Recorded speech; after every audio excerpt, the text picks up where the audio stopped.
Muito bem, nós estamos aqui para mais uma lição da nossa Escola Bíblica Dominical. Estamos estudando nesse trimestre essa obra maravilhosa que é Aviva a Tua Obra, falando do avivamento. E hoje nós vamos ver a lição de número 5, o avivamento na vida da igreja.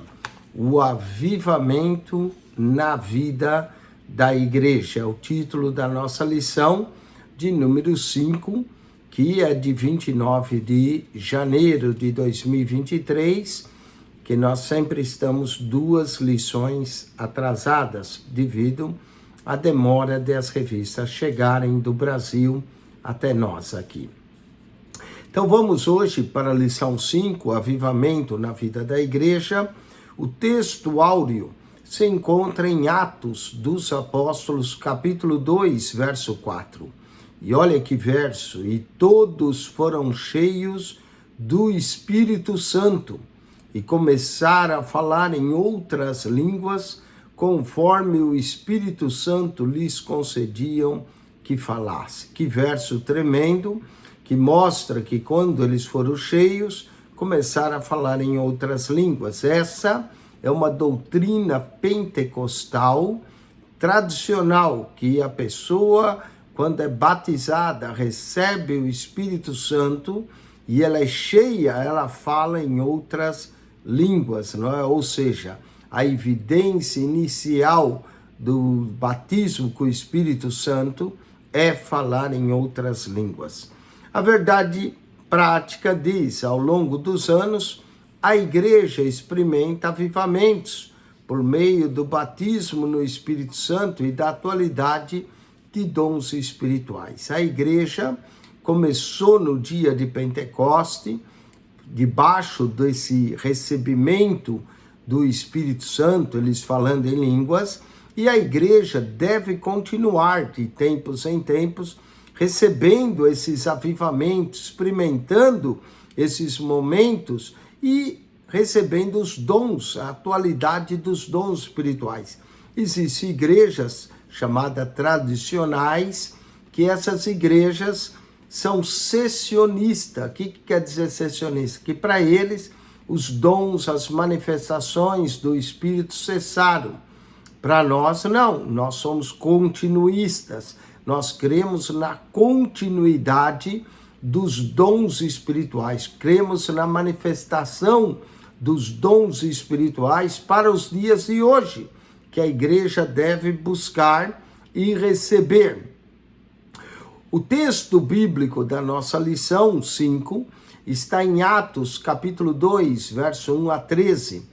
Diz assim: e cumprindo-se o dia de Pentecostes, Pentecostes era uma festa judaica que se dava 50 dias após a Páscoa, era também chamada a festa das semanas. Semana tem 7 dias, eram 7 semanas exato, 7 vezes 7, 49 dias, e no 50º dia, o dia de Pentecoste. Também acredita que foi no Pentecoste que o povo de Israel recebeu os 10 mandamentos, né? Eles celebraram a Páscoa ao pé do Monte Sinai, e quando Moisés subiu ao monte, dali o Senhor deu a eles os 10 mandamentos, né? 40 dias que Moisés passou. Então, cumprindo-se o dia de Pentecostes, estavam todos reunidos no mesmo lugar. E de repente veio do céu um som, como de um vento veemente e impetuoso, e encheu toda a casa em que estavam assentadas. Note que o som veio do céu, parecia, como não era, mas parecia um vento veemente e impetuoso, encheu toda a casa. E foram vistas por eles línguas repartidas como de fogo. Eles tiveram uma visão dessas línguas que vinham como de fogo, os quais pousaram sobre cada um deles, e todos foram cheios, todos. Isso que é a maravilha, isso que é o avivamento, é todos, não é meia dúzia é cheia, o resto permanece vazio. Mas todos foram cheios do Espírito Santo e começaram a falar em outras línguas conforme o Espírito Santo lhes concedia o que falasse. Note, quem concedia era o Espírito Santo. E vocês vão notar nessa passagem que a língua é estranha para quem fala, mas não é estranha para quem ouve. Olha só, e em Jerusalém estava habitando judeus, varões religiosos de todas as nações que estão debaixo do céu, muita gente de Jerusalém. E correndo aquela voz, ajuntou-se uma multidão e estava confusa, porque cada um os ouvia falar na sua própria língua. Note que eles ouviam falar na sua língua. Então, para quem ouvia, a língua não era estranha para quem falava. E todos pasmavam e se maravilhavam, dizendo uns aos outros: pois que não são galileus todos esses homens que estão falando? Como, pois, ouvimos cada um na nossa própria língua em que fomos nascidos? Note que a língua era estranha para quem falava, não para quem ouvia. Partos e medos e elamitas e os que habitam na Mesopotâmia, e Judéia, e Capadócia, e Ponto, e Ásia, e Frígia, e Panfilha, Egito, e partes da Líbia, junto a Cirene, forasteiros romanos, tanto judeus como prosélitos, e cretenses, e árabes, todos temos ouvido em nossas próprias línguas falar das grandezas de Deus. Aqui, se você contar, 16 lugares mencionados, né? Medos, Elamitas, Judéia, Capadócia, Ponto, Ásia, são 16 lugares total que eles ouviam falar em suas próprias línguas das grandezas de Deus. Aqui mostra o desejo de o próprio Espírito levar o Evangelho e falar das grandezas de Deus a todas as nações, a todos os povos. E todos se maravilhavam e estavam suspensos, dizendo uns para os outros: que quer isto dizer? Que quer isto dizer? É importante a gente saber, às vezes, as coisas de Deus que quer dizer. E outros, zombando, diziam: estão cheios de mosto. Então, esse derramar causou duas coisas: admiração, alguns curiosos querendo saber o que é isso, quer dizer, e outros zombadores. Mostra-nos que todo avivamento vai haver gente que se interessa em saber o que está acontecendo. E vai sempre haver os zombadores. Alguns diziam que eles estavam cheios de mosto. A festa era das primícias, normalmente era também agradecendo pelo fruto da vide, a uva, e tinha vinho. Então eles achavam que eles estavam embriagados com vinho. São zombadores. A obra de Deus sempre vai haver zombadores. Todo avivamento vai haver aqueles que vêm para ver o que está acontecendo e acabam até recebendo, e outros que vêm para zombar.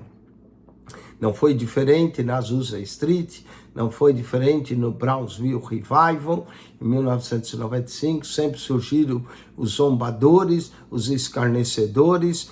Em todo o avivamento da história, houve gente que para zombar e criticar. Até no dia de Pentecostes, imagine nos outros avivamentos, amém? Se houvesse um avivamento hoje, naquela mesma escala que houve no dia de Pentecostes, ou maior ainda, não é? Sempre ia aparecer também os zombadores.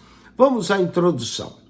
Nos primórdios da igreja, o povo de Deus era avivado. A igreja começou debaixo do avivamento e caminhava sob a direção do Espírito Santo. E essa é a melhor direção para a igreja andar. Por isso, nessa lição, nós vamos estudar o papel do enchimento do Espírito nesse avivamento primitivo. As igrejas Assembleias de Deus são chamadas de primitivistas porque a gente busca voltar à igreja primitiva. Daí o primitivismo. Não é que nós somos primatas, mas queremos o que a igreja primitiva provou. Analisaremos o aspecto dinâmico da igreja e, finalmente, teceremos algumas considerações quanto ao dinamismo avivado da igreja. primitiva e como isso também pode se aplicar nos dias atuais. A palavra-chave aqui é vida. A igreja tem que ter vida, não pode ser igual a igreja de Sardes, que tinha nome que vivia, mas estava morta, como muitas igrejas hoje, que tem nome que vive, mas estão mortas. É preciso ter vida, e vida quem dá é o Espírito Santo, é quem nos concede essa vida, vida com Deus, vida espiritual, vida de avivamento. Isso é ser avivado. Vamos ao primeiro ponto, batismo no Espírito Santo e o público, o alvo. O chamado abrangente de Jesus, a primeira condição para receber o batismo com o Espírito Santo é passar pela experiência da salvação. Se bem que tem gente que quando aceita Jesus já recebe, sendo necessário arrepender-se e crer no Evangelho. Marcos 1,15, arrependei-vos e crede no Evangelho. Primeira coisa, sem arrependimento, ou seja, mudança de vida e fé, não há salvação. As duas condições para a salvação é o arrependimento dos pecados e crer no perdão de nossos pecados por Jesus. Aí será salvo, né? Crer no Senhor Jesus, será salvo tu e a tua casa. A segunda condição importante é obediência a Deus. Deus tem problema com gente desobediente. A segunda é obedecer a Deus. Por nosso arrependimento e fé, devem apresentar frutos dignos de arrependimento. E o fruto digno é justamente a obediência. Vamos ler a carta de João, 1 João, capítulo 5, verso 2 a 4. 1 João, capítulo 5, verso 2 a 4. Diz assim: nisso conhecemos que amamos os filhos de Deus, quando amamos a Deus e guardamos os seus mandamentos. Porque esse é o amor de Deus, que guardemos os seus mandamentos. Olha aí. E os seus mandamentos não são pesados, porque todo que é nascido de Deus vence o mundo. E esta é a vitória que vence o mundo, a nossa fé. Então, crer, obediência, guardar os mandamentos, são qualidades ou são características do salvo. E, finalmente, a terceira condição é santificar-se. A Bíblia declara que sem santidade ninguém verá o Senhor. Se nos convertemos verdadeiramente, temos que ter o desejo de viver uma vida santa. Santo quer dizer separado do pecado, pois sem santificação ninguém verá o Senhor. Hebreus capítulo 12, verso 14. Cristo nos chama para santificação. O chamado de Jesus é que nós vivamos uma vida santa. E essa vida antecede até, muitas vezes, ao batismo no Espírito Santo. Outras vezes, o batismo vem para nos ajudar a viver essa vida de santidade. Para quem que se refere a promessa? Bom, a promessa é para todos os salvos. Os primeiros a receber essa manifestação sobrenatural do Espírito foram os discípulos, que foram salvos e estavam reunidos no cenáculo. Eles esperavam o cumprimento dessa promessa que Jesus fez a eles, né? Ficai em Jerusalém, até que do alto sejais revestidos de poder. Então, como eles esperavam esse cumprimento, no dia de Pentecoste se cumpriu. Todos foram cheios do Espírito Santo e começaram a falar em outras línguas. O lugar onde eles estavam reunidos era exatamente no cenáculo.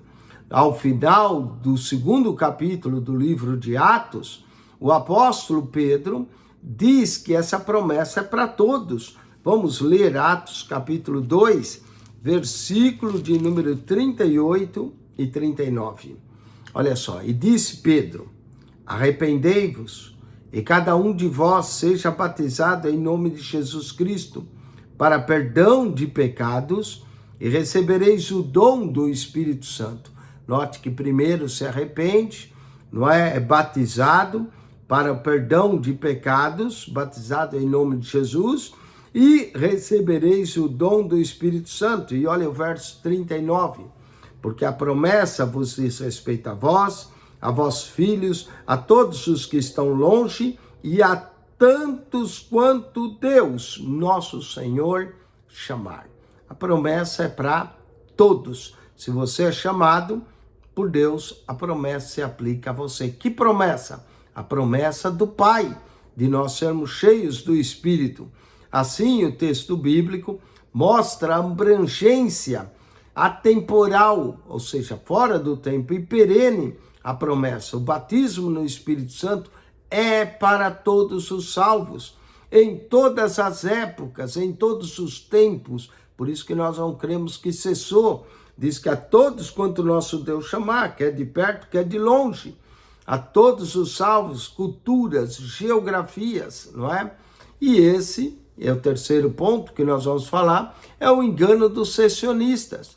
O cessanismo, essa corrente teológica que vem da igreja reformada e de algumas igrejas consideradas históricas, afirmam que os dons espirituais cessaram na vida da igreja.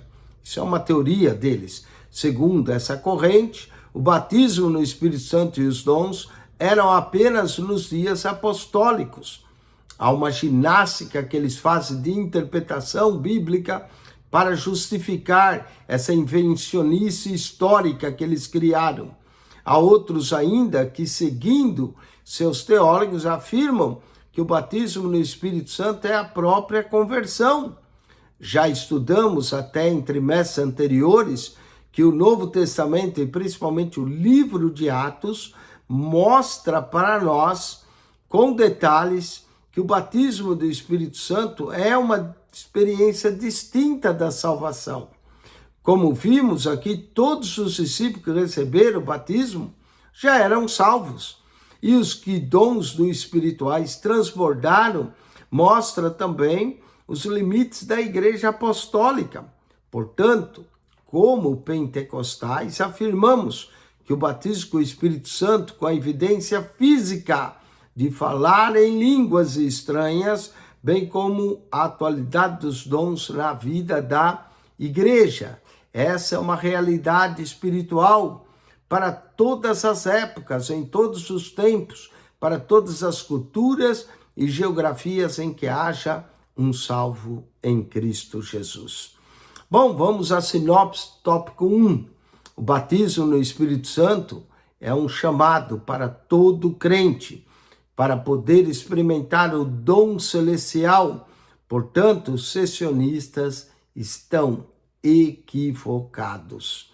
Vamos ao ponto 2, o dinamismo na igreja apostólica. Primeiro ponto, a igreja nasce avivada. Do ponto de vista histórico, a igreja passou a existir no dia de Pentecostes, Atos capítulo 2. E isso ocorreu sobre a atuação direta do Espírito Santo vindo sobre aqueles que estavam em Jerusalém. Portanto, a igreja de Cristo nasceu avivada. Assim como o tabernáculo que foi consagrado pela descida da nuvem da glória divina em Êxodo capítulo 40, e o templo também, quando Salomão consagrou, veio aquela glória que os sacerdotes não paravam em pé. A igreja também, em Atos 2, foi marcada e consagrada pela descida do Espírito Santo. Portanto, ali no dia de Pentecostes, o Senhor da igreja, Jesus, iniciou o maior avivamento da história humana. Note que foi o início de um avivamento. Depois do Pentecostes, nós vemos os sinais, os poderes que se aplicavam à igreja, não é? Olha o livro de Atos, diz assim, e perseverando unânimes, não é? Todos os dias, Atos 2,46, no templo e partindo pão em casa, comiam juntos com alegria e singeleza, louvando a Deus e caindo na graça do povo. E todos os dias acrescentava o Senhor à igreja os que se haviam de salvar.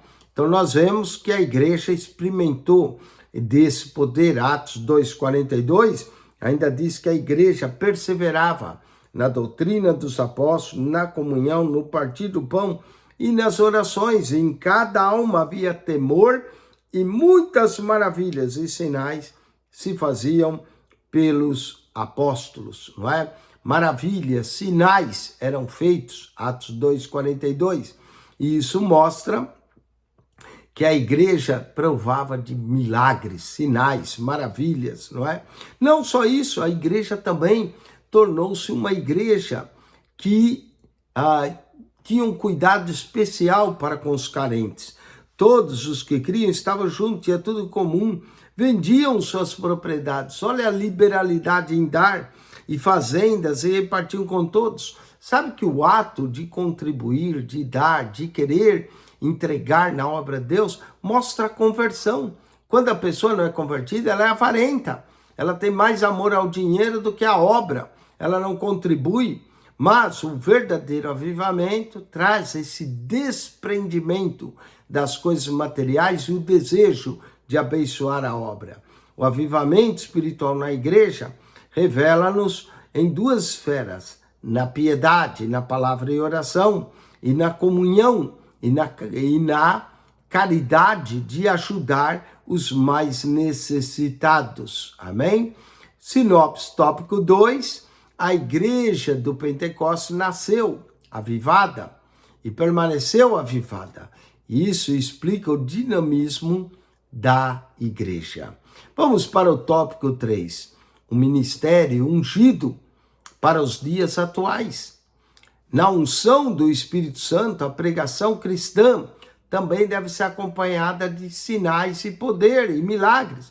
A Bíblia declara: ide por todo mundo e pregai o evangelho a toda criatura, Marcos 16:15. Quem crer e for batizado será salvo, e quem não crer será condenado. E esses sinais seguirão aos que crerem. Olha aí, os sinais seguem aos que crêem. Os sinais são evidências que o verdadeiro evangelho está sendo pregado. Em meu nome expulsarão demônios. É um dos sinais. Temos que expulsar demônios. Hoje, as pessoas entram endemoniadas e continuam endemoniadas, mas deve ser expulsão. E porão a mão sobre os enfermos e serão curados. Muitos vêm doente e permanecem doente.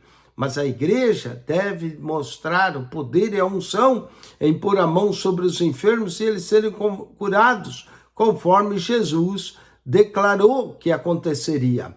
O ministério tem que ser avivado, tem que ser ungido pelo Espírito, tem que ser seguido de sinais e maravilhas. E isso é indispensável para que a igreja possa cumprir a sua missão na terra. As pessoas continuam enfermas, as pessoas continuam endemoniadas, precisando ser libertas, e esse é o papel da igreja.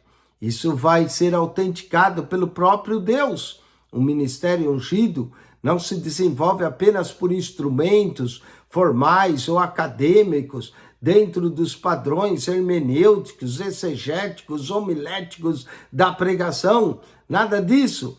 Todos os instrumentos que nós mencionamos, hermenêutica, exegese, são importantes, mas para o aprimoramento do obreiro. Isso não basta para realizar a obra de Deus. Para que a obra de Deus deve ser feita no poder, na unção do Espírito Santo. Não é? É nele que nós vamos ver. Um verdadeiro ministério tem que ser marcado de sinais e maravilhas.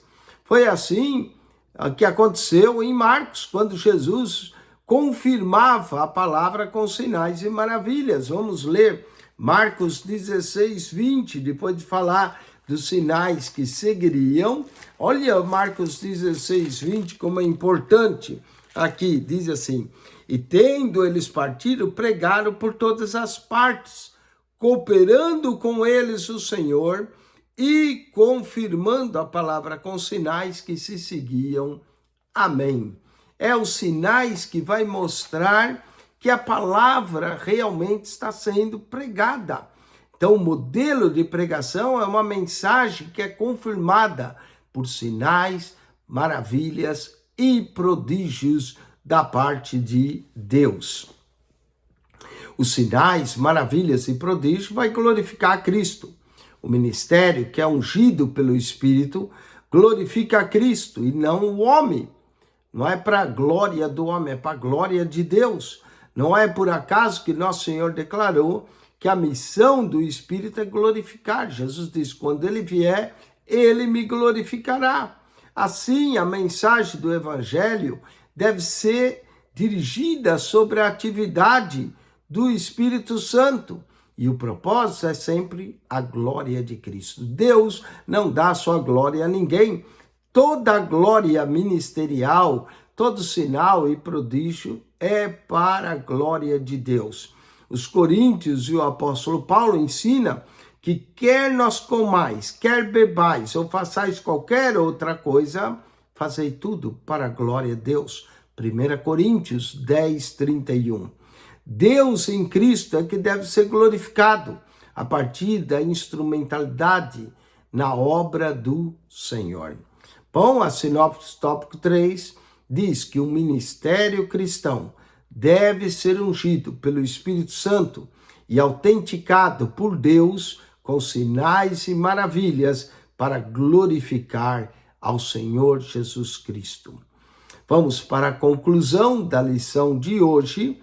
A Igreja Apostólica nasceu sob o avivamento do Pentecostes, debaixo do glorioso batismo no Espírito Santo, e ao longo da sua história aprendemos que a razão do seu êxito não foi o conhecimento humano dos seus pregadores, dos seus membros ou até mesmo congregados. O que fez toda a diferença e deve fazer também no nosso, o ministério da Igreja Apostólica foi a unção do Espírito Santo sobre essa igreja. Portanto, nós não podemos deixar que a chama se apague. A unção do Espírito deve continuar disponível para hoje. Nós devemos buscá-la e não nos conformarmos até que sejamos do alto revestidos de poder. Amém? Com isso, concluímos essa lição. Vamos agora para a revisão da lição através das perguntas. E nessas perguntas, claro, nós vamos ver o que retemos e podemos até comentar mais. Primeira pergunta: qual é a primeira condição para alguém receber o batismo no Espírito Santo? Bom, falamos isso, que a primeira condição para se receber é a pessoa passar pela experiência da salvação. Arrependei-vos, não é? E sede batizados em nome de Jesus para perdão de pecados e recebereis o dom do Espírito Santo. Atos 2, 38. Então, a pessoa precisa passar pela experiência da salvação. Vamos para a segunda pergunta. O que é que defende o cessacionismo? Cessacionismo é que cessou os dons, não é? É uma corrente teológica da teologia reformada e de algumas igrejas históricas que afirmam que os dons espirituais cessaram na vida da igreja. Eles criaram isso, né?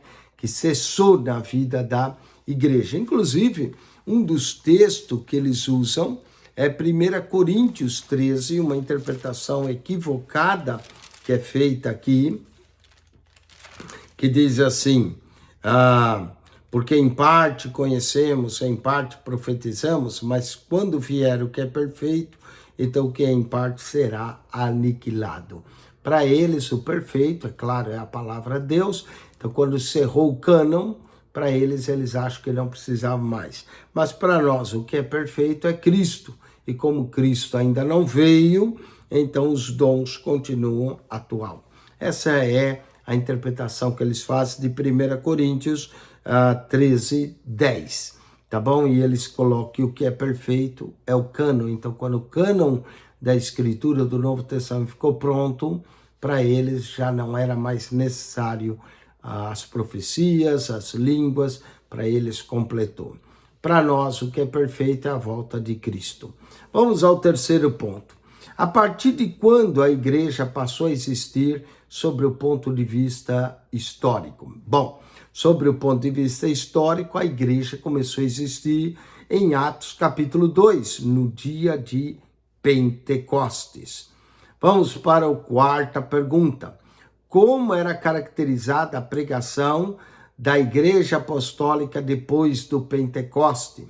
A resposta é: após o Pentecoste, a igreja pregava com autoridade no nome de Jesus, debaixo da unção e do poder do Espírito Santo, e a mensagem era confirmada com sinais e maravilhas. Amém? Estamos até falando mais do que respondeu aqui. Vamos para o quinto ponto. Quem deve ser glorificado na obra do Senhor? Bom, é claro que quem deve ser glorificado é Cristo. Mas Jesus diz: quando ele vier, o Espírito, ele me glorificará. Então, toda a glória pertence a Deus, pertence a Cristo. O homem não deve receber nenhuma glória, não é? Ainda que as pessoas possam falar: esse homem é um homem de Deus, é usado por Deus. O dom é de Deus e a glória também pertence a Deus e nunca ao homem. Bom, com isso nós concluímos a lição de número 5. Semana que vem nós vamos voltar para falar da lição 6, o avivamento no ministério de Pedro. Não perca a próxima aula. Deus abençoe. Acione nosso canal no YouTube, PR Eugênio Piacentini. Clique no playlist e ali você encontra pastas com estudos maravilhosos da Bíblia. PR Eugênio Piacentini, o seu canal da Bíblia.